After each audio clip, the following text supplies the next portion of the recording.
Bonjour à tous, j'espère que vous allez bien. Bienvenue sur la chaîne Angel Vap. Aujourd'hui, petite revue accessoires qui nous permettra de remplir nos atomiseurs, nos drippers, nos bouteilles bottom feeder, etc. etc. J'ai nommé les flask dispensers. Voilà. Donc flask dispenser, ça peut être certains les appelleront aussi bottom refill, bottom refiller. Il y a plusieurs noms, mais sur le site sur lequel j'ai acheté celui-là, c'est marqué flacon flasque liquide dispenser 30 ml. Donc il existe deux modèles aujourd'hui. Un modèle tout en acier inoxydable, avec une bottle en silicone, et un modèle en plastique, en plus light, comme il précise sur le site, tout en plastique, à part cette partie-là à l'intérieur et ce petit anneau de vissage. Sinon, c'est uniquement du plastique. Il faut savoir juste que celle-ci est aux alentours des 25 €, alors que celle-ci est aux alentours des 12,50, 12,90. Voilà. Donc, on peut comprendre que celle-là coûte le double de celle-là. Maintenant, qualité de fabrication, en fait, hein, c'est simple. Il y en a une tout en plastique, l'autre en acier inoxydable, donc forcément, ça coûte plus cher. Celle-ci est plus lourde, elle a l'air également plus solide. Je vais y revenir juste après, je vais vous montrer pourquoi je dis ça. Pour un point principalement, sachant que pour la bottle en elle-même, pour moi à mon avis, elles sont kiff-kiff, hein, les deux bouteilles, ça doit être les mêmes. Le petit picot en haut que vous allez voir, pour moi il est identique. Ça va être notamment au niveau des... pour le remplissage des box bottom feeder, où là j'ai un doute sur la longévité de ce produit-là. Donc tout d'abord, celle-ci. On va commencer par celle-là, qui s'ouvre en 3 niveaux. Donc, hop, je vais faire un petit zoom, enfin une petite mise au point. Donc là, on voit qu'on a ici le premier niveau, qui vous permettra de remplir n'importe quoi, n'importe quel ato, comme une fiole normale, avec un embout qui est très fin en bout, donc qui peut passer n'importe où.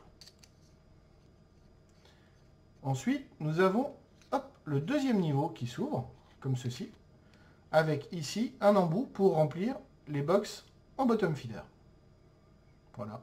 Donc, le pas de vis est en acier inoxydable, avec un petit bout d'ailerin dessus, pour éviter les courts-circuits lorsqu'on remplit, si des fois on faisait faillir en même temps et que boum. Voilà, pour éviter tous les problèmes, tous les accidents. Et la troisième partie qui se dévisse, donc vous voyez, hein, ça se dévisse en 3 parties. Le haut de la bottle pour remplir cette bottle qui fait 30 ml. Voilà. Haut de la bottle en silicone. Donc après, on la remplit, on l'utilise, etc. Si on veut la laver, on peut la laver comme ceci. D'accord. Bon, faire gaffe après, par contre, même si c'est de l'acier inoxydable, voilà. Le mieux étant est de l'enlever. Donc pour l'enlever, on dévisse cette partie-là. Vous voyez. Moi je prends ma pince parce que hop, c'est plus facile pour la prise. Et une fois qu'on a de la prise, tac, ça se défait tout seul. Hein. Vous voyez, hop, tac. Donc pour l'enlever, c'est simple. On a juste le tour de la bottle là, à faire rentrer légèrement, parce qu'il est, il est bien maintenu par le dessus, à faire rentrer légèrement, tirer légèrement vers le bas et la bouteille s'en va. On peut la rincer, la laver, l'essuyer. Seul petit problème que j'ai rencontré, enfin, problème, oui, c'est pour la remettre en place, quand on la refait passer par l'intérieur, pour refaire passer cette partie-là, j'ai un peu galéré, hein, je vous avoue que j'ai pas mal galéré. Maintenant, ça a le mérite d'être là pour nettoyer à fond sa bottle. Hop. Allez, un petit coup de revissage. À mon avis, de toute façon, la bottle risque pas de tomber toute seule, vu qu'elle est bien maintenue par ici, mais bon. C'est fourni avec, on le met avec. Ça fait un embout bien plat pour poser, tac, vous voyez, tac, sur une table. Voilà. Ça, on le revisse. Donc les pas de vis dessus, à part celui du dessous qui est un peu crunchy, les autres ça va, franchement, vous voyez. Il y a un léger bruit, mais franchement ça va. Voilà. Donc c'est une bouteille qui vraiment peut servir à tout. Hein. Elle sert pour les bottom feeders ou pour les box normales, les atos normaux. C'est ça que j'aime bien, c'est qu'on peut vraiment l'avoir multi-usage, 30 ml, acier inoxydable, solide, on peut l'emmener partout, on peut la pencher, la mettre dans un sac. Quand elle est fermée, je n'ai eu aucune fuite. Je l'ai transportée dans plusieurs endroits, même dans sac à dos, etc. Aucun problème avec cette bottle. Voilà. Concernant la deuxième, donc le modèle plus light, je vais vous la présenter aussi rapidement. Donc on va refaire une petite mise au point dessus. Donc en haut déjà, vous voyez le petit bouchon qui est en plastique. Donc bon, ça, il n'y a pas de souci. Ici, c'est en métal, donc pour moi, il n'y a aucun problème. Le pas de vis, je l'ai vissé, dévissé pas mal de fois. Déjà, il n'y a pas de souci. Donc même si le bouchon en plastique, ça tient. Le niveau 2, c'est là où j'ai un doute sur la solidité à long terme. Parce que j'ai déjà eu une bottle refiller comme ceci, avec un pas de vis en plastique comme celui-là. Et au bout de 10-15 vissages, le pas de vis était mort. Donc là, celle-là, je l'ai utilisée, allez, une bonne dizaine de fois pour re-remplir mes bottles. Pour l'instant, il n'y a pas de problème. Donc je ne vais pas dire que c'est pas solide, hein, mais en plastique comme ça, moi, il faut vraiment être très délicat quand on la met dans sa box pour éviter d'abîmer ce pas de vis là, parce qu'une fois qu'il est mort, après, voilà, ça sert plus à rien. Ou quand on remplit sa bouteille, sa box, on en met partout, quoi. Voilà, tac. C'est le seul défaut que je trouve. Ils auraient dû, même en la laissant en plastique comme ça, le petit pas de vis, ils auraient dû le laisser en métal. Et ici, vous voyez, pareil que l'autre, hein, on ouvre pas de vis en plastique, mais qui sont corrects, hein, très corrects. Et avec le passage pour remplir la bouteille. Donc là, on peut la sortir directement, il n'y a rien en dessous pour l'enlever. On a juste à enlever le petit rebord de la bouteille et tout va bien. Tac. Je la revisse. Voilà. Et je refais ma mise au point. Pour la conclusion, donc, je vais quand même vous montrer comment on remplit, même s'il y en a beaucoup d'entre vous qui le savent déjà, comment on remplit une bouteille avec ce matériel-là. Donc on dévisse son dripper. Je vais donner un petit coup parce que j'aime pas quand il y a du jus. Je suis assez maniaque là-dessus. Hop. Donc, je dévisse au niveau 2.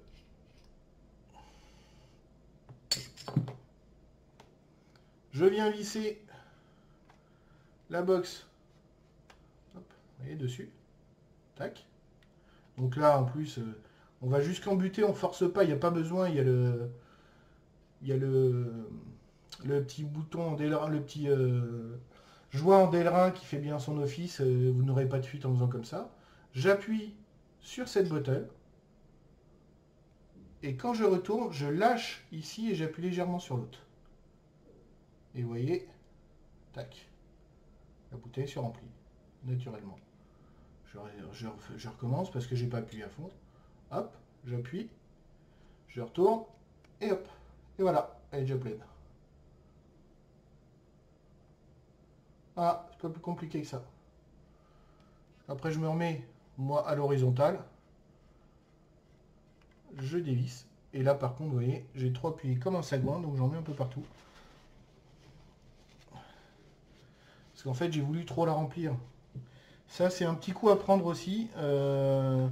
Les 2-3 premiers coups, si vous appuyez trop fort comme un sagouin, forcément, vous allez en mettre partout. Vous voyez, ma bottle est vraiment pleine, c'est que j'avais vraiment trop appuyé. Donc, faut y aller, faut pas y aller trop fort non plus. Sinon, bah, vous avez vu en direct ce que ça donne. Au moins, c'est les aléas du direct. Bon, après, voilà. Là, j'ai donné un petit coup dessus, mais encore une fois, j'ai voulu faire le beau devant ma cam et j'en ai mis partout. Voilà. Tac. Après, voilà, quand on a pris l'habitude, il n'y a plus de souci, on n'en met plus, partout, il n'y a pas de problème. Hein. Voilà, donc bah voilà, ce petit refill dispenser là que j'apprécie, que j'aime beaucoup, moi. Que j'utilise quasi tous les jours. Après, ça dépend sur quelle bottle, sur quelle box je l'utilise. Parce que par exemple, si je vous montre la dot side, la top side, pardon, oh lolo, la top side, où on a juste à dévisser, remplir, il n'y a pas besoin. Par contre, sur ce genre-là, voilà, à la limite, sur cette bottle-là, si on l'enlève bien et qu'on la remet, il n'y a pas de souci. Mais là, vous voyez, il faut l'enlever, dévisser le bouchon du dessus de la bottle, mettre le bouchon sur un sopalin pour pas que le tuyau en mette partout, la remplir, refermer. Voilà, donc là, j'utilise toujours mon dispenser qui est quand même plus facile, plus simple d'utilisation. Et quand je fais pas le cochon, j'en mets pas partout. Donc même si je dois dévisser mon dripper, pour moi ça me va.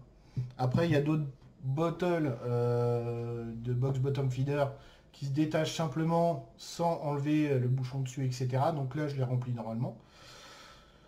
Et puis voilà, bah, je crois que j'ai fait le tour, hein. Bah, sur ce, je vais vous laisser. Hein. J'espère que cette vidéo vous a plu. Alors, celle-ci, version light, est très bien en tant que bouteille d'appoint. Après, pour remplir les